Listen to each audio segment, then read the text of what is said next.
Kamu pernah buka Instagram, lalu lihat temanmu sudah kerja di perusahaan besar.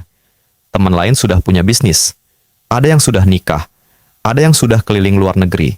Dan kamu masih bingung arah hidup. Masih mencoba cari jati diri. Masih merasa kosong. Kalau kamu pernah merasa seperti itu, tenang. Masalahnya bukan kamu. Dan kamu tidak tertinggal. Tapi ada sesuatu yang membuat generasi kita merasa seperti itu setiap hari. Dan itu berbahaya. Kita adalah generasi pertama yang hidup dalam perbandingan 24 jam non-stop.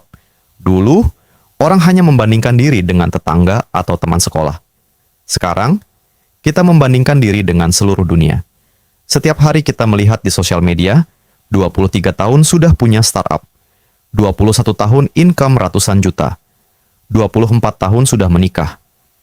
Yang tidak kita lihat, utangnya, stresnya, kegagalannya, rasa takutnya. Media sosial adalah highlight reel, tapi kita membandingkannya dengan behind the scenes hidup kita. Dan itu tidak adil. Siapa yang bilang umur 25 harus sukses? Siapa yang membuat timeline itu? Masyarakat, internet, komentar orang. Padahal faktanya, banyak orang sukses justru menemukan jalannya di umur 30, 35, bahkan 40. Tapi kita tidak pernah melihat proses panjang itu. Kita hanya melihat hasil akhirnya. Dan karena itu, kita merasa terlambat. Padahal hidup bukan lomba lari. Ini bukan sprint. Ini maraton. Dan setiap orang punya garis start yang berbeda. Masalah Gen Z bukan kurang peluang. Masalahnya terlalu banyak pilihan.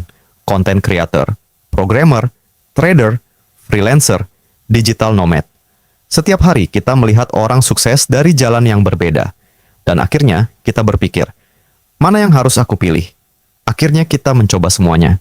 Dan tidak mendalami apapun. Kita bukan tertinggal. Kita terlalu terdistraksi. Generasi kita tumbuh dengan video 15 detik, pesan instan, belanja satu kali klik. Kita terbiasa dengan hasil cepat. Jadi ketika belajar skill butuh 2-3 tahun. Kita merasa gagal di bulan ketiga. Padahal bukan kita yang lambat. Kita hanya lupa bahwa hal besar selalu butuh waktu. Ini yang jarang orang katakan. Sebagian besar orang yang terlihat lebih cepat dari kamu juga merasa tertinggal dibanding orang lain. Semua orang melihat ke atas, jarang yang melihat ke bawah. Jadi kita semua hidup dalam ilusi bahwa orang lain lebih baik.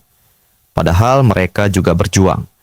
Kalau hari ini kamu merasa tertinggal, mungkin kamu hanya sedang berada di fase membangun. Mungkin kamu sedang menanam, dan orang lain sedang panen.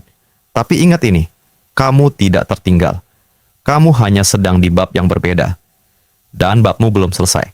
Kalau kamu nonton sampai sini, artinya kamu masih mencari. Dan orang yang masih mencari, belum kalah.